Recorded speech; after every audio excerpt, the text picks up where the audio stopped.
This is where the fun begins. The Lord Be With You podcast show, also known as Christian Fandom Geek on YouTube, is a Red 5 show, also affiliated with Fandom Collective. So, enjoy the show, and the Force will be with you very soon on the Lord Be With You podcast show. There's one. Set for stun. Welcome to the Lord Be With You podcast show, also known as Christian Fandom Geek on YouTube. So I'm glad you're enjoying, or I hope you're enjoying our episode on Nietzsche and the Sith and Sith philosophy.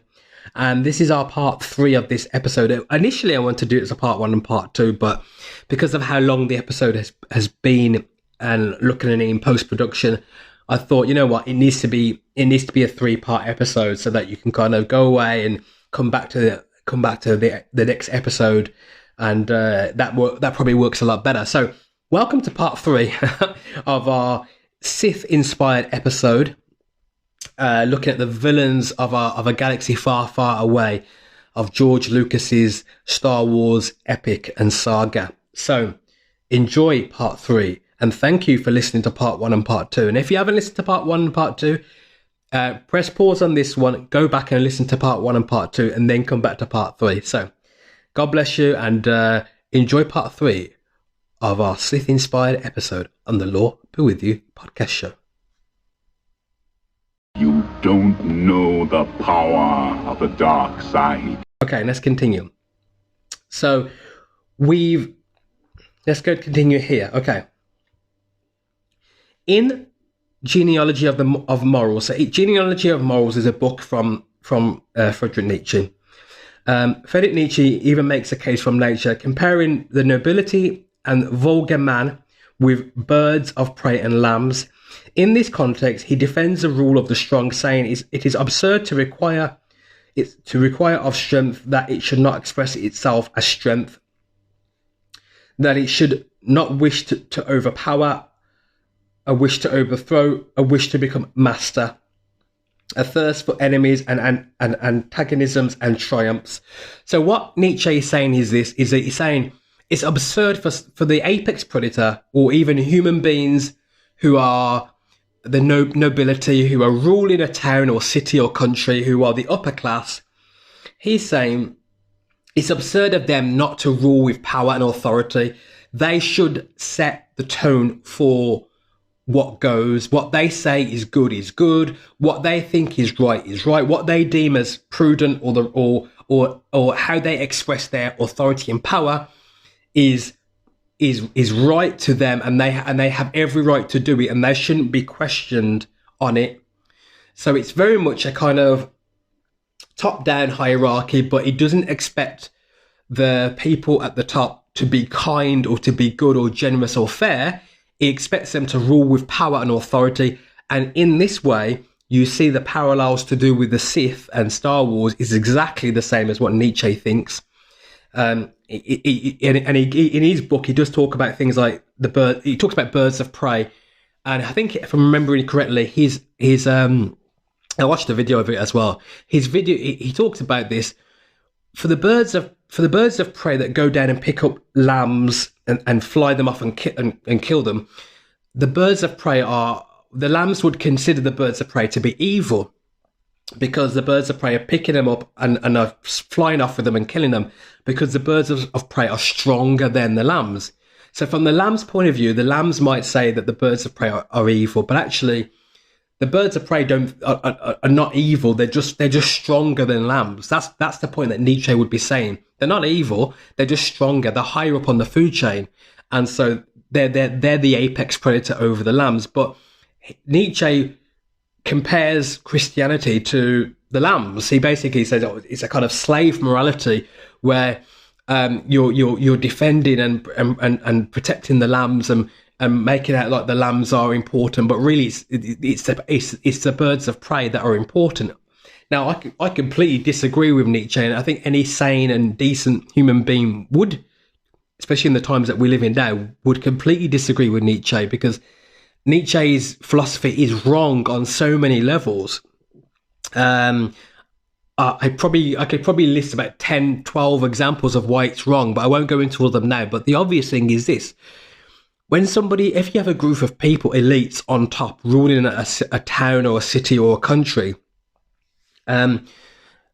those elites might not be on top forever. Life is full of contingency, so events can happen and change over time. And so if the elite at a certain time are very domineering and controlling and even spiteful and wicked to the people and the subclasses under them, if a contingency happens where there's an uprising and the ones that are the lower class ones overtake and get control of a town or city or nation, what's going to happen is, more than likely, the ones that were oppressed might now dominate the ones that were their oppressors. And you've got a culture of that is not compassionate or loving or forgiving. Therefore, whoever's on top, whoever's the ruling class, Nietzsche's philosophy would support the ruling class of whoever it is. So it's not loyal to any group of people in the first place. It's only loyal to those who have power. And if you don't have power, it's not going to support you. But if you had power and then don't have the power anymore, that the philosophy that was initially supporting you, it will end up being an enemy of you because you're not the one running the show anymore. So it's almost a contradictory sort of theory. It's very self-defeating in a sense of, it only works if those that are ruling in power always are the same ones ruling in power, and then they'll always run with that philosophy. But if you're not the one in charge, if you're not in power, it's not going to help you. And if you were in power and you get overthrown and you're not in power anymore, it's not going to help you. So it's a really poor philosophy. It just doesn't work. It's self-defeating, and you'd always create a condition for an uprising where those who are being subjugated and oppressed will uprise against their rulers and then take over. Eventually they'll take over. They'll come up with one way or another. And so you're always going to create a condition where the ones that are in charge are going to almost be like a bit paranoid, a little bit like, we need to watch out for any uprisings, because they know they're creating a climate that would produce revolutionary, shall we say. So there's that one there. There is more to this, and I'm going to try and be very, very, very, very brief on this, because there's a lot to this argument, but I do enjoy it, and I hope you guys are as well. So thank you for listening to this episode. There is a lot to unpack here and deconstruct. Okay, so let's continue this. So-called slave morality, which agrees with the morality of the rebellion, think about Star Wars again, the New Republic, modern society, and Judeo-Christian scripture, on the other hand, clearly does not reflect nature. Of course, I've already said that. Scripture maintains that all people are made in the image of God, the Imagio Deo, I think it's in the original language, I think. And the modern society says we all have human rights. This is a reflection of God and rights. This reflection of God and rights are equal, even when we cannot find this equality in our physical, in the physical world, or even when it comes to intellectual thought as well. Even when individuals vary in ability, intelligence, competency, and self-awareness. Hence, we ought to respect one another's rights. We ought to love others, even if no one else is doing it, or if no one else thinks we should. The ought exists apart from our understanding, i.e. moral realism, and exists apart from the material universe, i.e. non-natural moral realism. Now, this kind of goes on a little bit more, but I'm not going to carry on because it's going to be a very long episode. It's kind of going to go over things that we don't need to go into in this episode. But I think you get the idea from what we said here, that the Sith power structure will always have a situation with the Sith. You see it in Star Wars films where you have an army, you have the Emperor, you have his apprentice. Obviously in the original films it's Vader, and then this is what you have. You have a rebellion. You have Princess Leia. You have Luke Skywalker. You have the rebellion lead. You have General Akbar. And you have all the leaders of the rebellion. Okay, or in the new films it's the Resistance, and that will always be the case in a situation of a power dynamic where you've got Sith type rule, which is very Nietzschean in its way. you'll always have a rebellion. You'll always have civil war, because you'll always have people or groups of agents of thinking creatures that will think this isn't right. I'm not accepting that. So you're always going to create a civil war type scenario with that kind of mentality. That's why the Sith, even when the Sith come to power, they never stay in power for very long, because they always create conditions where everybody else will rise up against them, and it's not just the Jedi that will rise up against them. It's other creatures throughout other planets in the galaxy, and the Jedi will be the ones that will be leading the charge, because they are strong in the Force, using the light side of the Force. So they'll always be the forefront, the leaders, or the ones that will really be, going toe to toe with the Sith. But you'll always create a condition of having a rebellion or a resistance. That's why that philosophy just does not work. Even though the Sith see as the apex predator, they're always going to create a condition where others will rise up against them and will eventually, with the help of the Jedi, overthrow them. It's a self-defeating philosophy. And the one of the things that I liked to do with the Rise of Skywalker, probably one of the only few things I liked about that film, because I didn't, even though they tried to make it a fan favorite type of film, they appealed to the fandom, but it just wasn't a good film. The part where they had loads of ships, and you had kind of I think it was Lando came in with the Millennium Falcon, and they turned up with loads of ships, and they're like, oh, where have they got this army from? And it's like, it's not an army, it's just people. That was actually an interesting idea, because that actually emphasizes what I'm talking about and what this story is talked about here.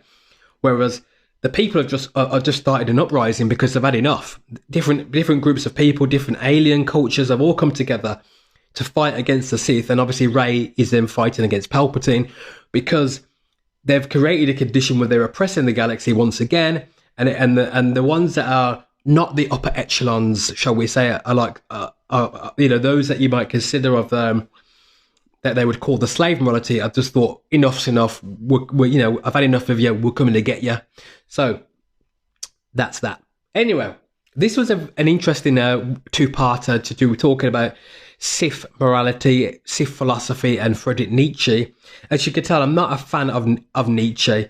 But it's a very interesting power dynamic that you see, and it's a trope that you see in a lot of films. In recent times, the TV show Superman and Lois is it's a really good show. I will make an episode on that separately, because it's a really, really good show. The main villain in that show, who you end up finding out is Superman's brother, apparently in that story. His philosophy is very much a Nietzschean philosophy again. He ridicules and kind of berates Clark for being humble and living almost like living like a man, when he could have lived like a god and could have dominated Smallville and Metropolis and the whole of that world. He's angry with Clark, and he's almost incredulous towards him, that he's, rather than living like a god and dominating and having that authority, he's living in in a very sort of humble sort of lifestyle as Superman.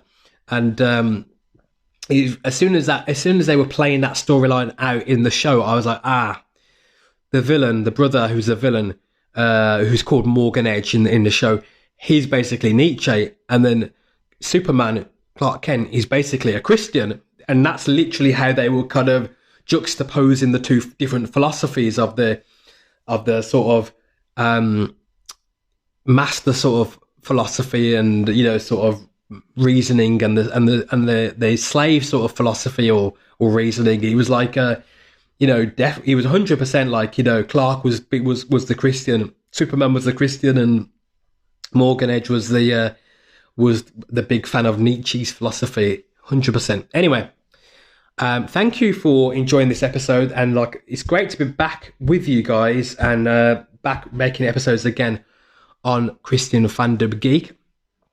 And look out for some more episodes coming up very soon. There'll be different types of episodes as well, including live stream episodes and also streaming of games as well.